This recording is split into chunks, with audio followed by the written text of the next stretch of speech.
Good morning. I am Susan Clark, member of this congregation for more than 20 years. I want to welcome you to the Unitarian Universalist Fellowship of Waynesboro morning service on this Sunday, April 26th.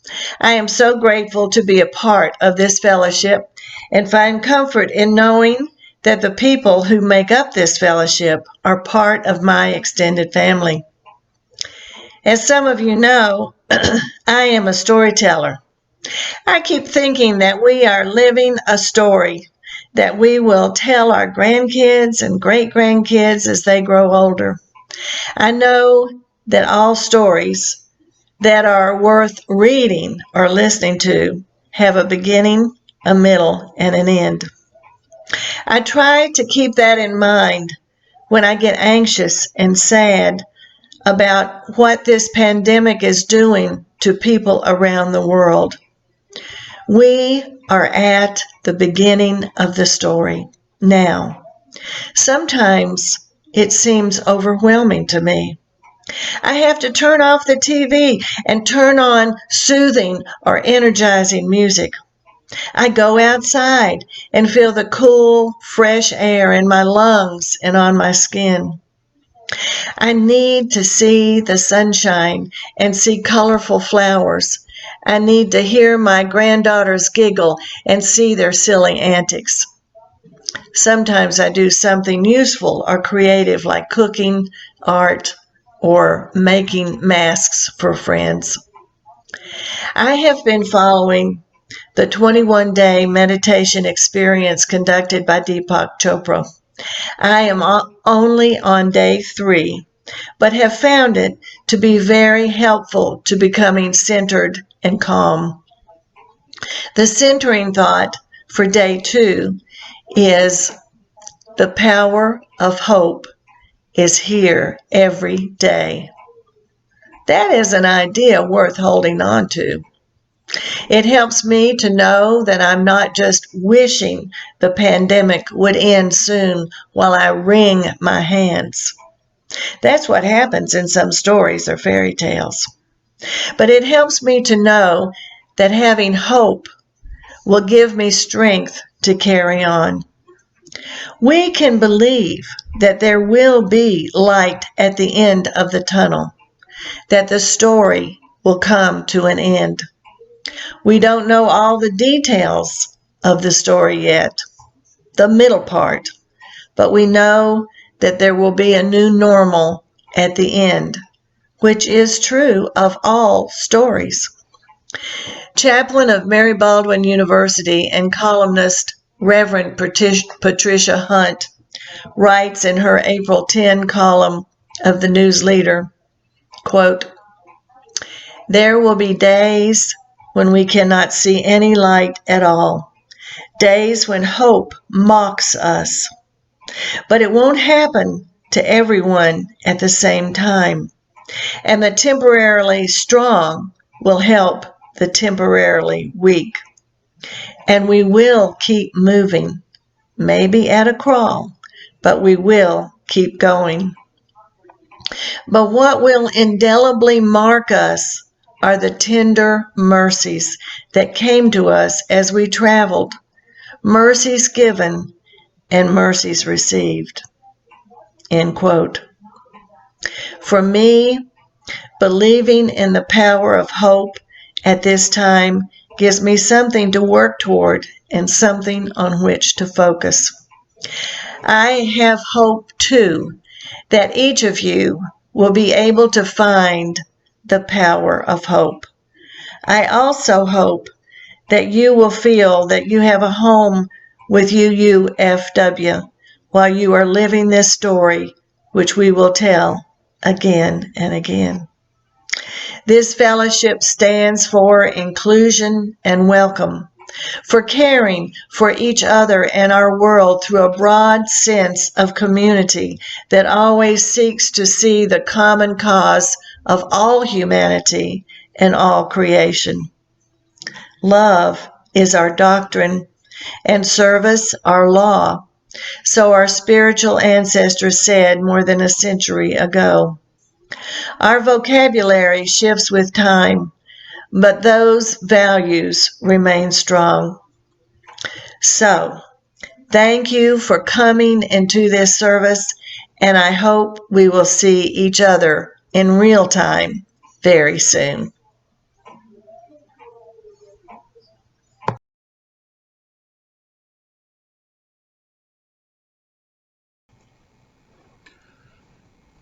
Love is the aspiration, the spirit that moves and inspires this faith we share.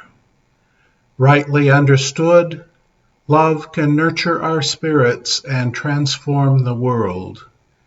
May the flame of this chalice honor and embody the power and the blessing of the love we need, the love we give, the love we are challenged always to remember and to share.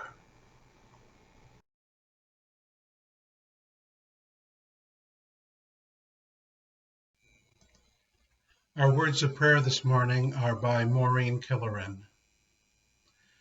This prayer is for all who are fearful about the economy, about the fate of our country, health care for yourself or your children, for all whose heart aches at the injustices being done to others in our name, for all who fear for the survival of the planet, for all who fear whether they will be allowed to enter or to leave or to remain. We make this prayer for all who deal daily with failing health, difficult diagnoses, challenging treatments, or health care routines. For all who struggle with difficulties at school or at work. For all who are facing hard decisions. For all who are living in challenging relationship. We make this prayer for ourselves, for all the fears and concerns, the joys and the celebrations. We make this prayer for the children, for their future, and for every blooming possibility of spring.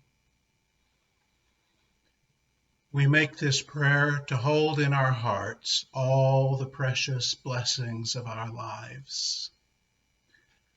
We make this prayer not because we expect it to make the world turn or change.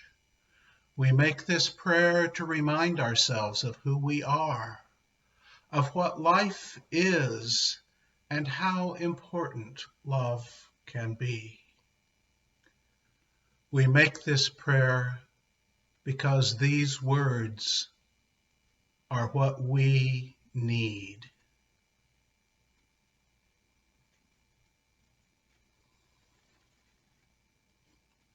I invite you to come into this time, into this service, into this way of being together. It's different than when we're face to face in our sanctuary in the fellowship hall, but nonetheless, we are together. And as we come together each week, we share joys and sorrows, those personal bits of our lives that bring us pleasure, celebration, or which cause us pain. Many of you ask me how my partner Walter is doing, especially aware that he was not doing well last summer or fall or in the winter. I'm happy to share that he is doing better now, enjoying short walks in our neighborhood and really enjoying it when I take him on a drive in the mountains. Meanwhile, my father is in a small town hospital in Effingham, Illinois. He has shortness of breath and fluid buildup around his heart and lungs. And with the new medical protocols, my mother is not able to be with him at the hospital. We hope he improves quickly and will be home in a few days. Tammy Gilligan writes, "My sorrow is for my 81-year-old father who has multiple health issues and is currently hospitalized for sepsis and pneumonia in South Carolina. He has tested negative for COVID-19, but is being retested because of the high rate of false negatives. He is alone in the hospital while my mother and sister are not allowed to visit."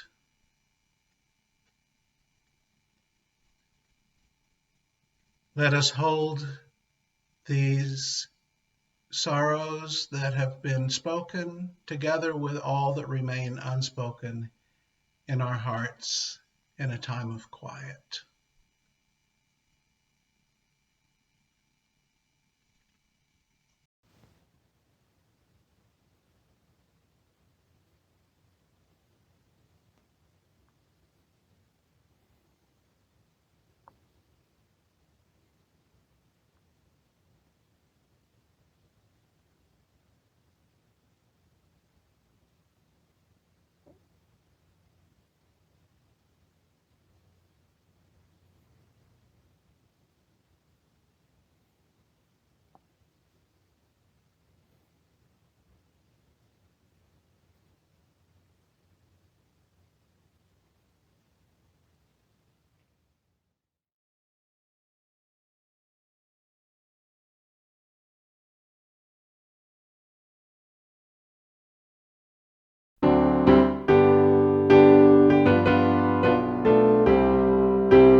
Hello, everybody. I think that one of the blessings of life is to discover a poet. Not only somebody who speaks to you, but in a sense, someone who speaks for you, someone who you read their work and you say, I am expressed. And recently, it was my pleasure to discover and to introduce to Reverend Paul and some others a poet by the name of Alicia Jo Robbins. And this morning I'm going to be reading her poem called On Breathing. I'm okay during the day, but at night I get scared, which makes it hard to breathe, which is a symptom of the pandemic, which is what scares me. Well played, anxiety, my old friend. You always warned me something like this might happen. You're a gift from my ancestors who survived plagues and worse. They wove you into my DNA to warn me so that I, too, might survive. Now that it's happening, anxiety, I don't need you anymore.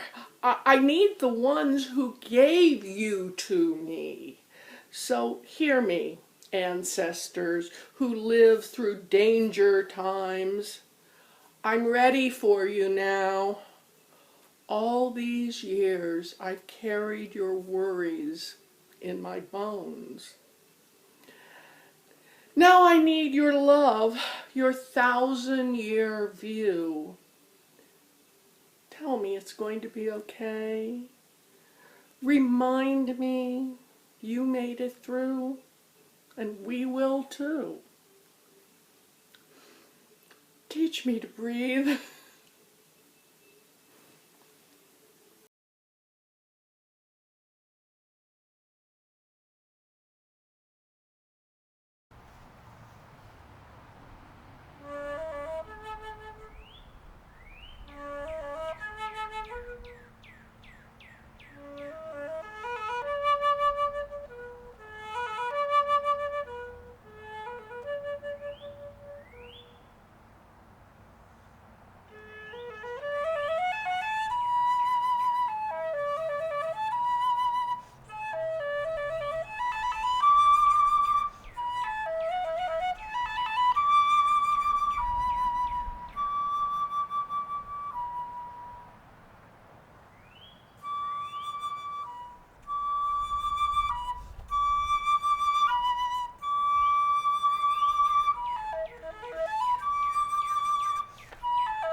There is a story in the Talmud about first and early second century Rabbi Akiva being in a shipwreck. His esteemed colleague Gamliel saw the ship going down too far away to get there in time to offer any meaningful assistance. He was certain that his friend Rabbi Akiva had drowned. When Gamliel spotted him later on the shore, miraculously alive, he asked, "How did you survive such a disaster?" Akiva replied, "I grabbed hold of a plank that broke free from the sinking ship and held on to it. As each wave came, I bowed, lowering my head to it, and then bowed to the next and the next, until I made my way to shore." It is an approach that says a lot about who Akiva was. Unlike some of the famous rabbis of his age, including Gamliel, he was born poor and came to adulthood in poverty and illiterate. But he took as his slogan a verse from the book of Job that says, "Water wears down rock." He told himself as an affirmation, "If water can wear down a stone, Akiva can become a scholar." And if poor, illiterate Akiva can become a scholar, everyone can improve and do well and do better and ultimately bring about an age of greater justice and well-being for all of humanity. I was reminded of this story this past week, the week of Yom HaShoah, Holocaust Remembrance Day, by my friend Rabbi Daniel Bogard, with whom I participated in 2014 in the Governor's Holocaust Remembrance Day event in Springfield, Illinois. This past week also saw Earth Day come onto the horizon to inspire and challenge us, as it always does.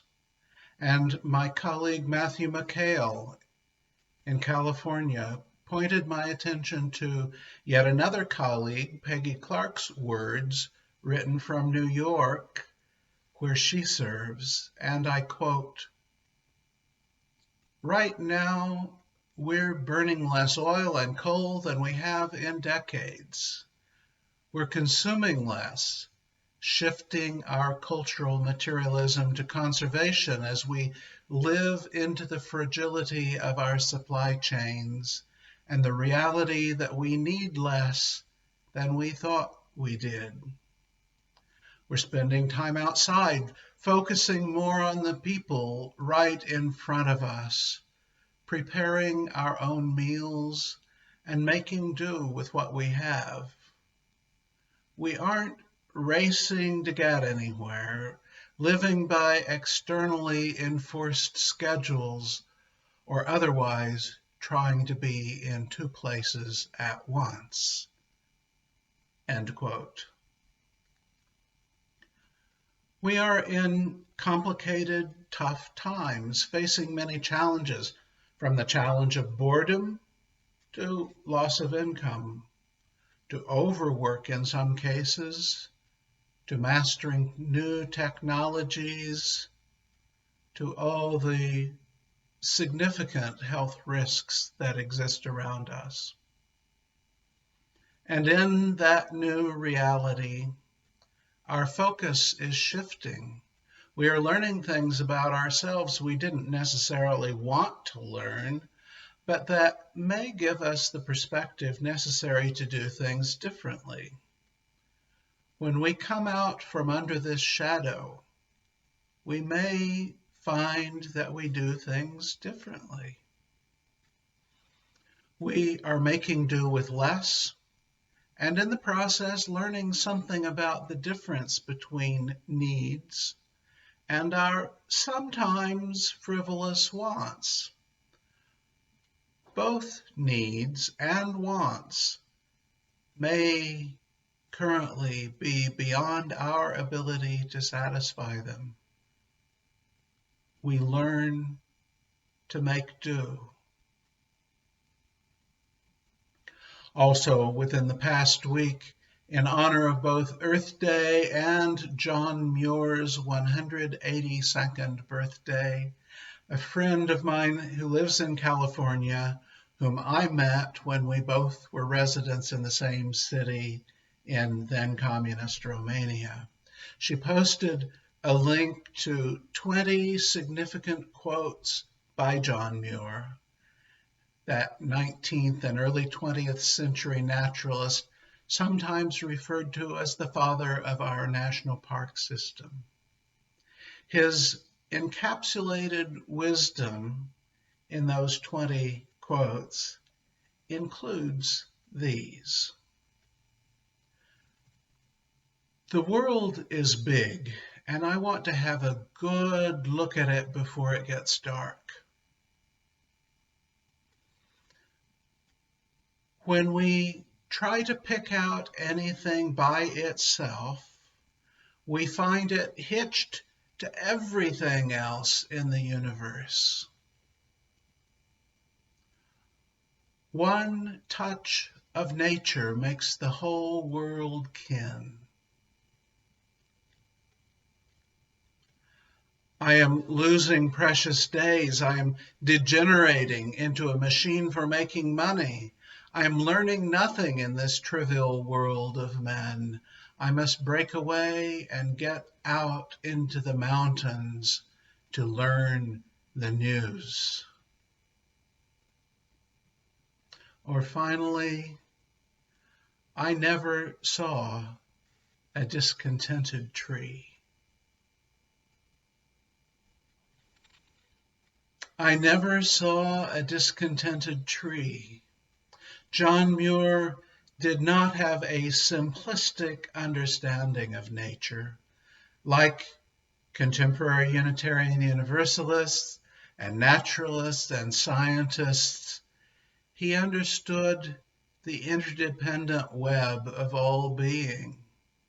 One touch of nature makes the whole world kin. Each individual thing is not alone, but hitched to the universe. The mechanisms are, indeed, extremely complex, but the nature of nature can be comprehended spiritually in simplicity. In our hardcover hymnal, there's a simple hymn with the words of English mystic and romantic poet William Blake, written in the early 1800s, and then set to a 400-year-old Norwegian folk tune that was arranged by Edvard Grieg. It reminds us that the infinite and the eternal are found and expressed in the finite, the now, the simple. To see the world in a grain of sand and a heaven in a wild flower, hold infinity in the palm of your hand and eternity in an hour. It is a paradox how simplicity is the door to that which is beyond ordinary comprehension. And finally, I turn to the great Simple Shaker hymn from the 1800s that Charlotte, Aaron, and Chuck played as the prelude to this service. 'Tis a gift to be simple, 'tis a gift to be free. 'Tis the gift to come down where we ought to be. And when we find ourselves in the place just right, 'twill be in the valley of love and delight. The Shakers are known best today, perhaps, for their simple, clean lines, the designs of their beautiful hand-tooled wooden furniture. But their simplicity, too, connected with a less spoken complexity. Shakers were among the leaders in inventing and patenting their inventions in the 19th century. Among their many patents were early plans for a washing machine, which, in its comparative complexity, brought a simplicity of relative ease to daily life. We live in times of certain enforced simplicity. At times it may be onerous, but while we may attend lots of Zoom meetings, while we may be on the phone a lot, we might do it in our pajama pants from our living room rather than in a suit after a long commute. We may not have all the items in our pantry that we once did, but more of us have the time to fix home-cooked meals and create joy through food. There is opportunity in the madness of life on lockdown. We live in interesting times. We live in challenging times, and some things are more complicated than ever. Some things are more at risk than ever. Yet we have an opportunity in this enforced simplicity. How will you bow before the wave and take advantage of enforced simplicity to open a door onto something meaningful? So now I leave you with these words by John Muir as both blessing and benediction. This grand show is eternal. It is always sunrise somewhere. The dew is never dried all at once. A shower is forever falling. Vapor is ever rising. Eternal sunrise, eternal dawn and gloaming on sea and continents and islands, each in its turn as the round earth rolls. May you see the door that this opens and have the resolve to walk through it. Amen, and blessed be.